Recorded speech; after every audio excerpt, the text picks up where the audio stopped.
Good day to you. A few days ago, I began doing my ranking of the top 10, my top 10 favorite movies of 2024, and I kind of got away from it, and so I'd like to finish up, get that list going again. And so I'm going to rank several movies in this list. In this video. So my first two movies, just kind of a refresher. My 10th movie was Gladiator II. My number 9 movie was Deadpool versus Wolverine. So here we are, number 8, Twisters. Twisters was a movie I saw when it was on digital release. I watched it on Peacock, I think it was. And I was actually impressed with it because the old movie, the original Twister, was a good movie. It was entertaining, it was engaging, and all that stuff. It was fun to watch, but it kind of bugged me a lot of the weather thing, a lot of the inaccuracies and things that happen in it. And this movie actually I thought did a little bit better. I mean, it is still entertaining. It's got some very tense moments that, from what I've heard, are even more intense in the theaters. But I kind of liked that they didn't do the whole jackrabbit thing with the tornadoes where they're like, oh no, it's totally shifting directions. You didn't have these crazy things. It wasn't as wild as it was in the original movie. And something else I kind of liked that they highlighted is how the storm chasers would help communities following the devastation of a tornado. And this is actually true. You know, this is what we could tell from what I know. That is actually what happens. As many of these storm chasers, after a town has been hit by a tornado, they will be there, you know, handing out water, handing out clothing, or handing out stuff for them to cope, to kind of hold up in the midst of the devastation. And so I like that in the movie. So that's my number 8 movie is Twisters. My number 7 movie, I actually just saw this just about a week or two ago, was the movie Fall Guy. I was really surprised by how good this movie was. It is very characteristic of a lot of the movies of 2024. I think really, if I were to sum up 2024, it was like the ultimate. It was a very heavy popcorn and pop movie, or movie season, and it was like a lot of the movies they're entertaining. There wasn't a lot of, and don't get me wrong, there's nothing wrong with that. But that was very heavily. You didn't have as many of the really artsy, really artistic, really deep movies that got you really thinking. I didn't see a lot of those movies this year. But again, there's nothing inherently wrong with that. And Fall Guy very much falls into this entertainment. And one of the things I liked about it is the movie did a really good job of championing stunt doubles. You know, nobody really knows who they are. They don't get awards or anything like that, but those guys put their lives on the line to do some incredible things. And so I like that the movie really brought that out. So I did remember the old Fall Guy TV series, which, you know, is where this is based off of. You could definitely tell, you know, the pickup that he's driving is definitely inspired by the pickup from the original TV series. But I like this movie. You know, I thought it was definitely a good movie. It didn't do really well in the box office. I don't know if it was just bad timing or what, but I thought it ended up being a really good movie. All right. BeeKeeper is a movie that came out also back in, I think it was in April or May, that ended up being a really good movie. It reminded me very much of the movie Taken, or maybe some of the Bourne movies, or actually even kind of like John Wick movies. And it was just a butt-kicking movie, a revenge movie, and it was fun to watch. And like I said, very characteristic of 2024 films. It was yet again another very entertaining film. Very much about the action, the thrill ride, that type of thing. And that, like I said, that's what a lot of the movies have been this year. Okay, so the next movie we're going to look at this is where we're going to shift a little bit, and you're going to notice the next three movies are all going to be animated. Because I will say, as 2024 was a really strong year for animation. Movies, and I'm going to have 3 animated films in my top 10 list. And from what I understand, that there's several really good ones that I do not have on this list because, well, I just haven't seen them. Including the one that won the Golden Globes a couple nights back on, was it on Sunday, I believe it was. I haven't seen that one.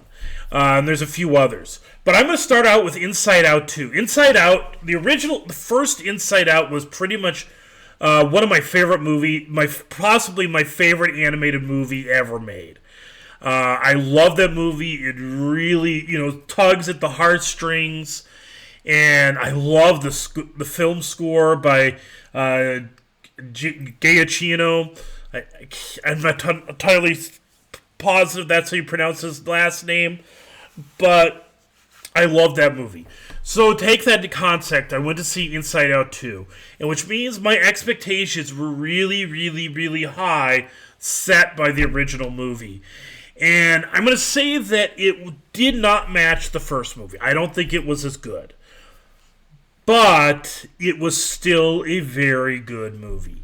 It deals with anxiety, and it's a very timely, very appropriate subject given what's going on in our world, and given what's going on, especially amongst teenagers and youth in these days.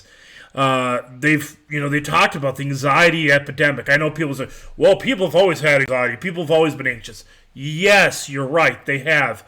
But it has gotten worse. And it's not just because, we now know what to look for. No, it's actually gotten worse quite a bit.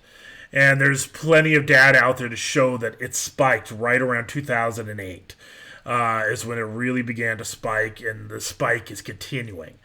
And there's a lot of theories and ideas as to what caused it. But Inside Out 2 is so good, and at times is really, really good. Especially the ending of the movie, towards the end of the movie. Yeah, that is a very powerful scene. It's one of the scenes that made me just almost very, very much connected with the character of Riley. And she's going through an anxiety attack. And that is a really tense, very powerful, powerful, powerful scene.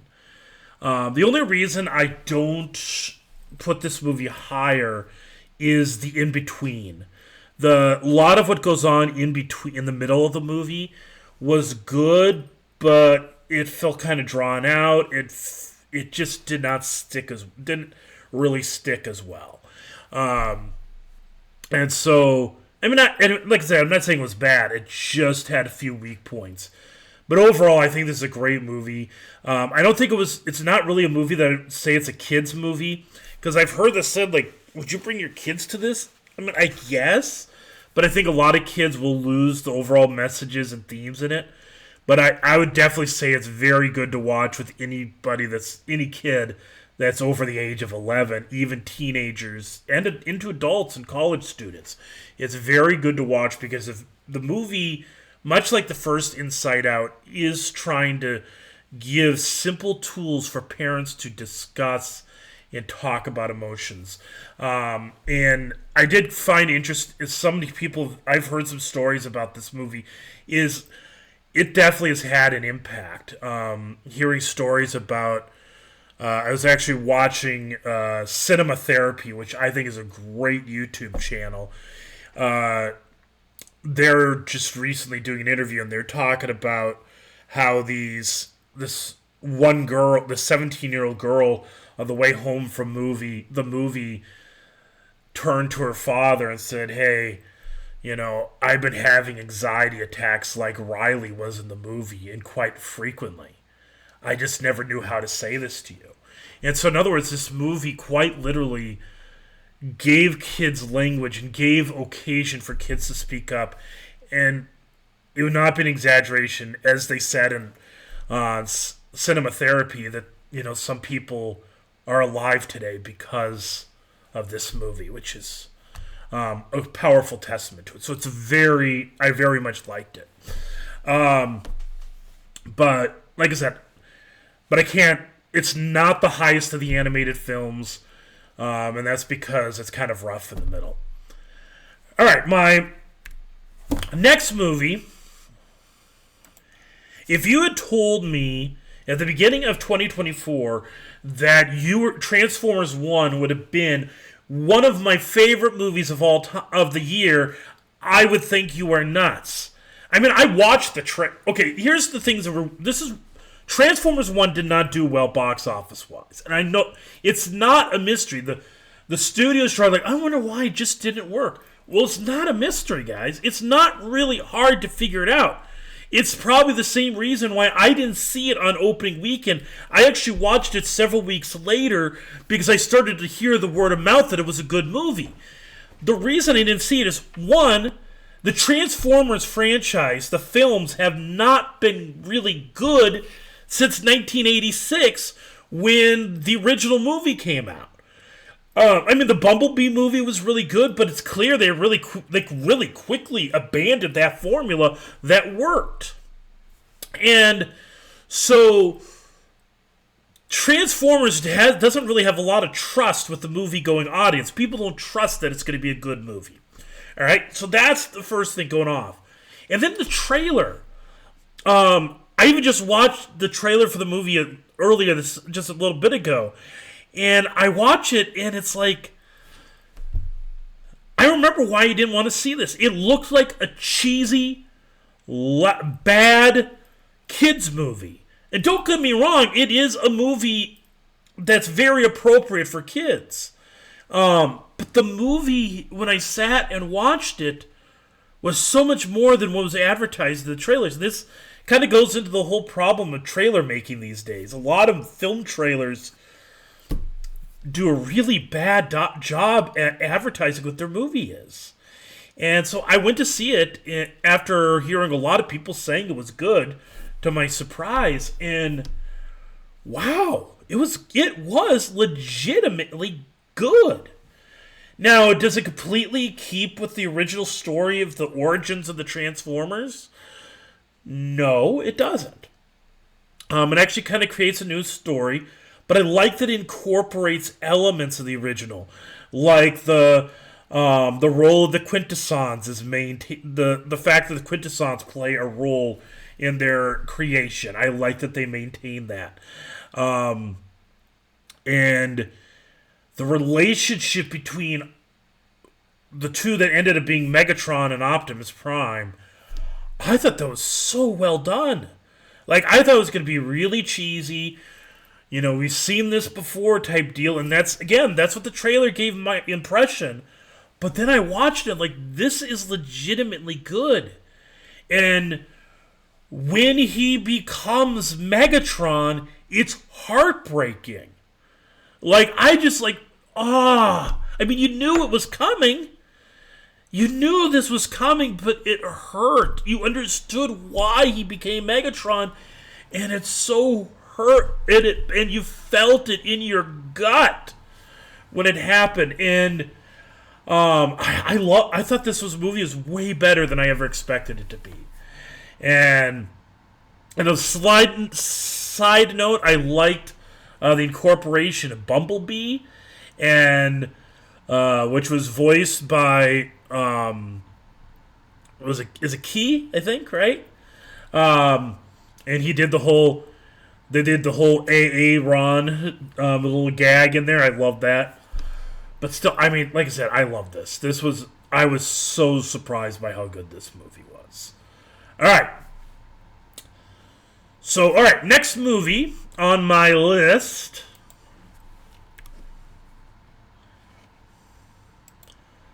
I got one more animated film for this list, and it is this one, The Wild Robot. And I actually watched this very close to the same time I saw Transformers 1.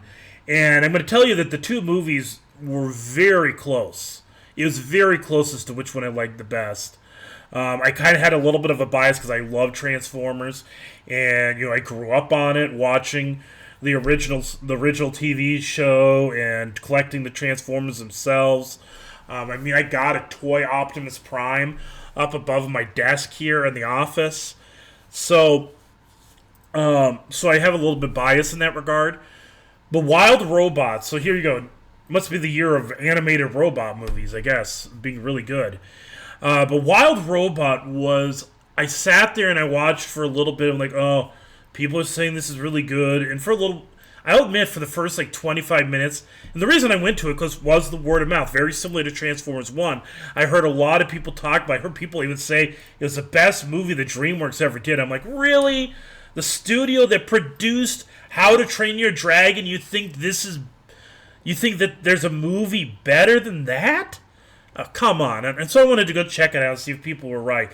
And I'll admit, in the first 20 minutes or so, I'm like, yeah, right, these people are high or something. They must be losing it.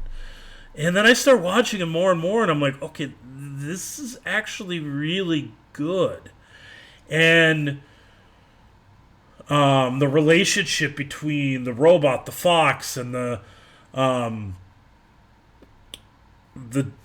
was it geese, right? Goose? Yeah. I'm sorry, I haven't seen the movie since early October, so I can't completely remember everything. But I love the relationships. I loved this movie, and it was a beautiful movie. That's the best description I could just say. It is just beautiful. And yeah, I don't know if I could say much more than that. And for me, it was so this is by the way, so if you're keeping track, this would be my third favorite movie of 2024, and it was very good. It really connected with the heart, and it's a good one. If you happen to stumble across it on streaming, I encourage you to watch it. Be a little patient, because I know I just lifted it up, I elevated it really high to being a good movie, and I don't want to let you down totally on it. So, stick with it for those first 20 minutes or so, and then it will get good, and if you're like me, you might get even a little bit of a tear in your eye, watching it. So, all right, so there you go. I'm going to have, I'm going to have another video, and I'm going to rank the top 2 movies, and I'm going to admit I'm going to cheat a little bit in my list, and there's actually 3 movies in my top 2. So, it's my list, I could do what I want, So, admittedly, I could not quite come to a decision on my number 1, and so I actually will have a tie for number 1. Otherwise, and I'm also going to do probably a quick list of honorable mentions, namely the movies that almost made the list, and also the movies that probably would have made the list. I just haven't had a chance to see. So, have a good day, and I'm actually gonna go see Sonic the Hedgehog in a little bit. So, who knows? Maybe that would have made the list had I seen it before I made my list, but we'll see. Have a good night.